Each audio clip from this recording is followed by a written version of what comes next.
We have liftoff. Are we on? I believe so. Headphones are on. I can hear myself. I can hear you. Can you hear me? I can hear you. Fuck yes.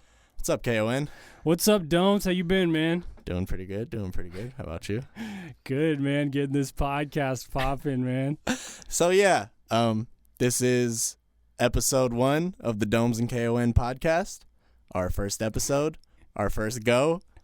We gone. And hopefully this shit goes well. Hopefully there's no system overload, no blackout or anything like that. Yeah, we've already had the computer system overload just trying to start recording, but I think we got everything figured out. Just trying to take off the fucking odometer or what that thing's called. The metronome? Yeah, metronome. Odometer? I'm like, is that something for a car? Yeah, the fucking metronome is like system overload. Like, got you. Don't do that to us. Right.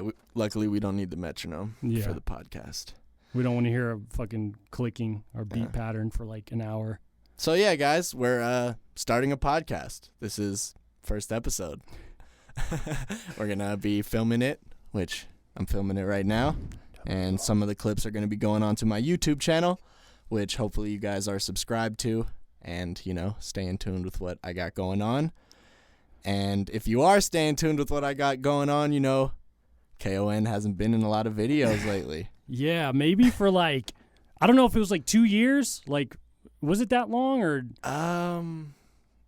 Well. What was the last one you think? When were we doing like the Cypher stuff heavy? Like the Cypher stuff, I think was like the first one was maybe 2012.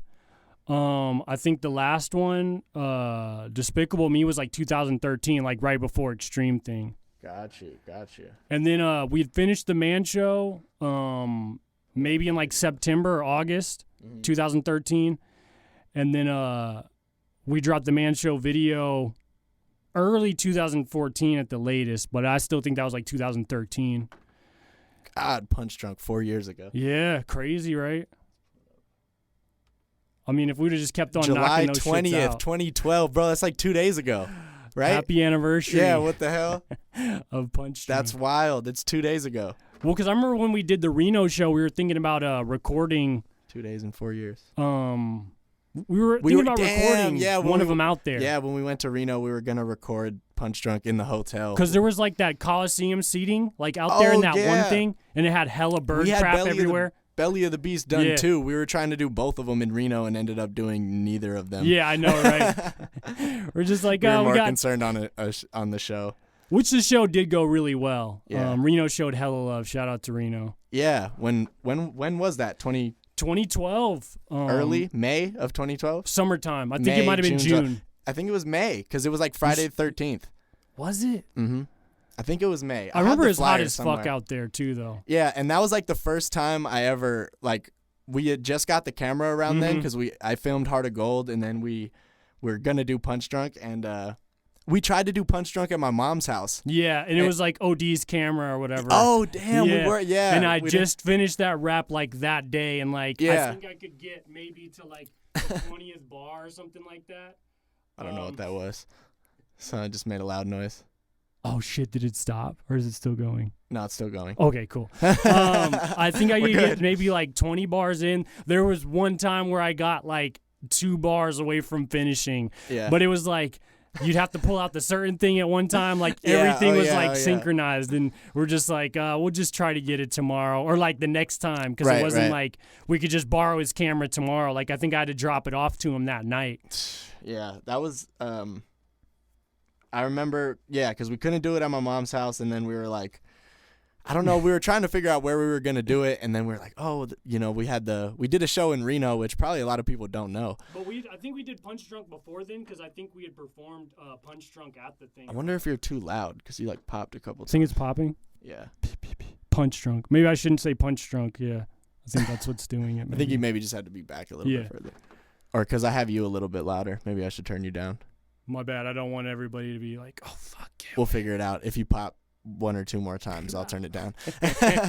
But yeah, so we got booked for a show in Reno. We had like, I don't know, a bunch of fans I think out there. it was like Dizzy Wright had just done a show like 2 days before that or something like that. Really? Because there were still flyers out, and it was like, we had performed on a Friday, and I think he was out there like on a Wednesday or something like that. Gotcha. I don't know if it was like a Funk Volume tour or what but exactly yeah, that was it wild. They had us headlining and everything, and that was like our crazy. first. That was my only time that I've ever done a show outside of Las Vegas. Well, I think you might have done the battle, the KOTD battle, right? But I'm in just Cali. and But that shows, was before, that was the show first was one before outside that. of Vegas. The show for was sure. before the battle. Yeah.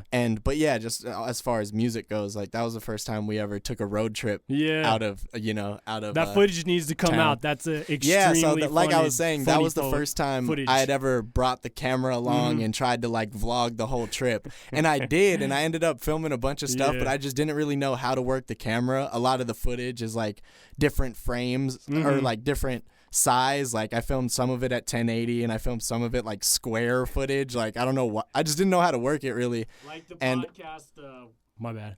Like the oddcast. Hold edit on. that P in later. We're just figuring out as we go along. You know, yeah. same thing with the camera. You know? Right. I'm gonna turn you down one and just see what happens. Yeah. So hold on, guys. We're gonna take a cut and then come right back. Yeah. We're back. We should be better. Try not to pop so much, K.O.N. Yeah, I'm going to try to not use any P words. Don't be popping your P's so much, player. I'm going to try to stay away from those. But yeah, the Reno trip was definitely dope. People showed hella love out there. Yeah, that was crazy because that was the first time we ever like. That was the first time I ever saw fans that were like rapping my words, and the fact that they were in, well, same state, but the fact they were in a different city and like just seeing, people rap my words was really crazy. And we had like, there was like the cult following out there. I was surprised to see so many kids out there that were showing us love, and that was dope. We were like signing hats, and literally, I remember yelling at Rax because he like didn't get it on camera, like the dopest stuff of of the tour when we're like, not tour but show or whatever. Yeah, like when we're signing like hats and shirts and taking pictures for like maybe like an hour, at least 30 minutes. We were definitely, and then like the one we had him like interview the kids that were like hyped to see us and what they thought of the show, definitely. and then like we look at the footage and the mic's not on. Oh god. Which I can't even blame him for because like I said, I didn't know really how to use the camera at that point either. And I don't know if we had the Rode mic for it yet. Like if we had we did. Did we have it? Yeah. Man, we were on top of our shit early on. We were on it, yeah.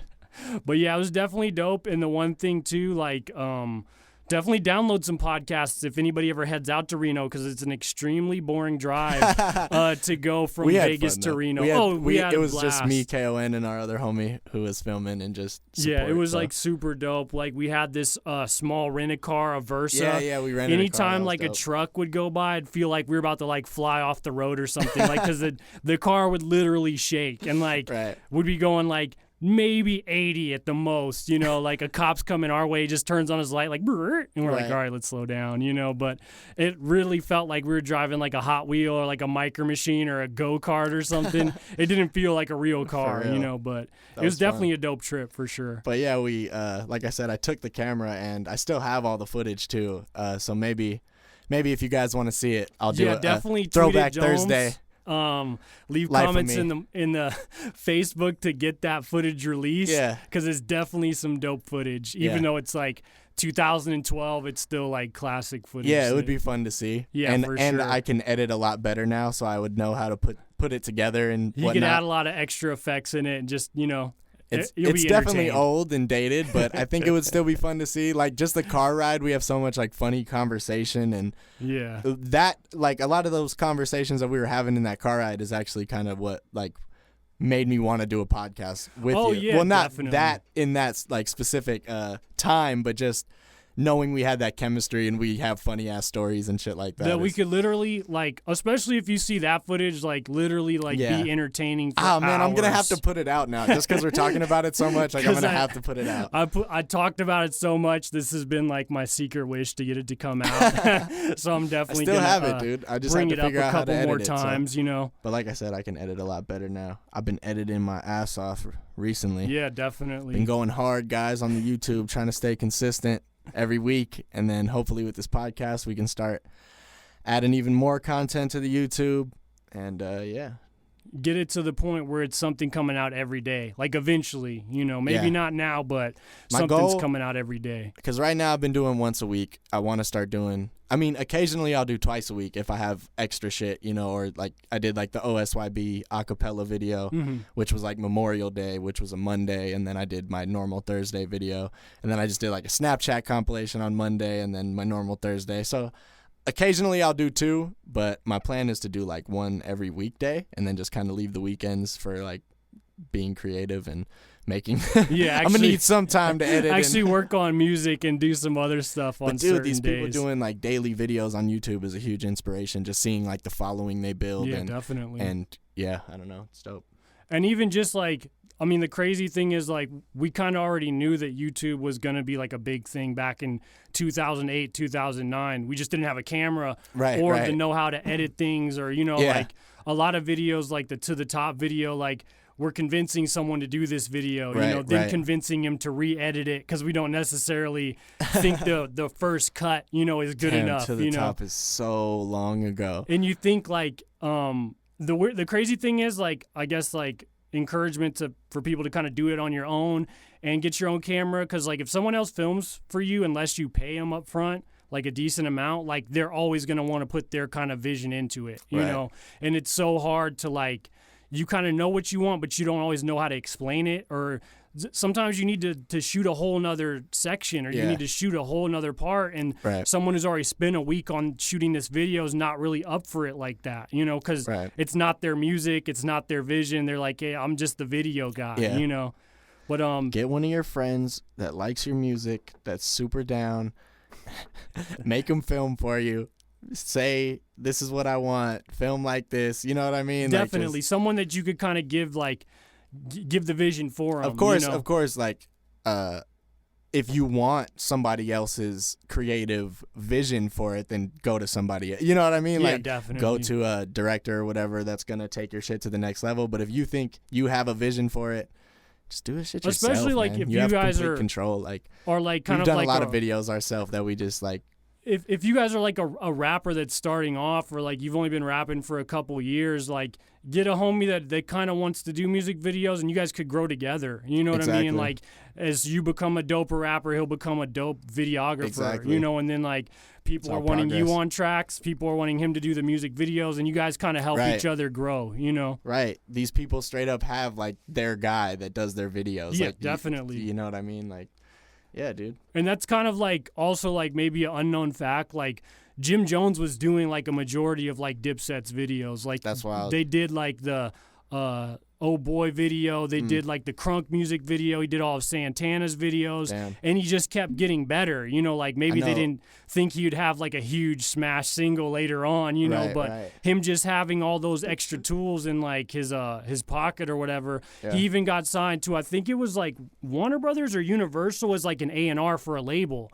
Like he was like A&Ring projects and like scoping out talent as opposed to also being a rapper. And this is when like he had one of the biggest songs in the country, so if Ballin' Days? Yeah, the Ballin' Days, like 06, 07. I mean, like the smartest thing about Dipset is like they had Cam that was signed to like Rockefeller Def Jam, then Jim Jones would be signed independently to Koch. Gotcha. So it's like you guys are already known like on a mainstream level, so why don't the other people get this independent money, and we already have the promotion automatically, So kind of just like build your team from the ground up, you know what I mean? I know like A$AP Rocky does like a lot of his videos, or maybe like a lot of the A$AP Mob videos. I think he's done videos for like Danny Brown and other people. I know, people are doing videos, man. Oh, like, definitely. I think A$AP Mob is definitely like another kind of example, because it was like A$AP Yams was doing like a blog, or he was doing something that like he would put up music videos or put up artists that he thought were dope. Oh, gotcha. And then he just puts up the Purple Swag video,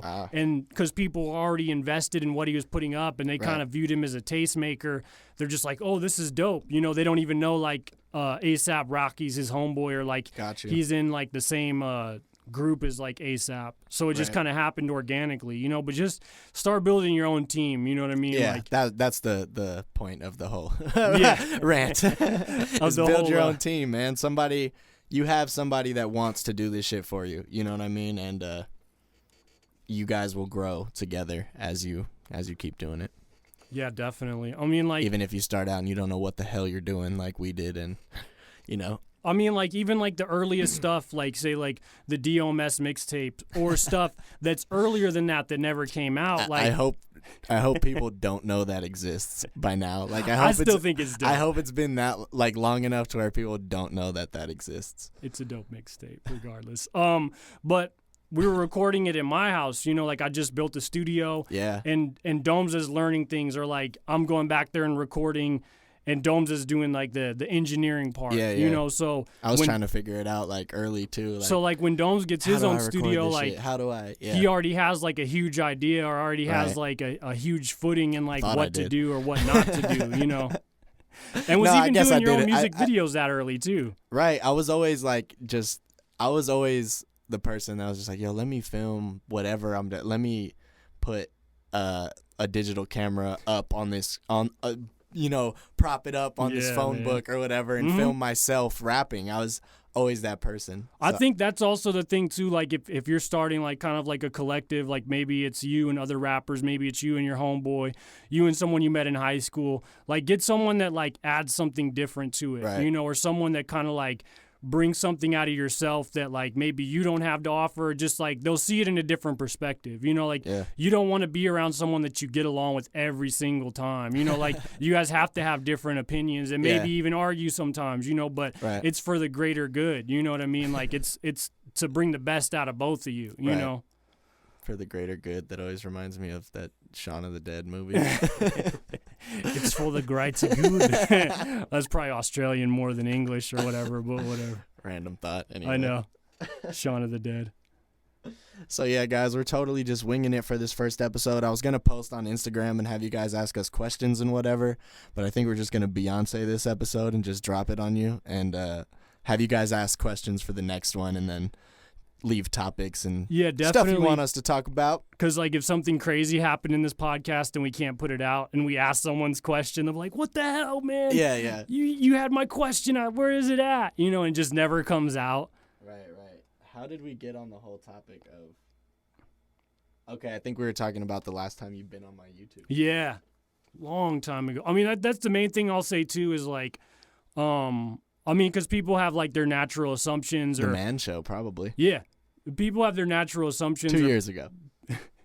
People kind of think like things, if nothing's said, people are going to come to their own conclusions, Mm-hmm. But like DOMS is going to be like my homeboy forever. You know what I mean? Like no matter what happens, like if he says like he quit rap tomorrow, you know what I mean? But... Not that it would happen, but just it's like you see like a lot of relationships where like people get together because someone else is a dope rapper or, they're trying to build off what they're doing. Like DOMS is like a friendship that me and him have probably had for like 10 years. Dude, maybe.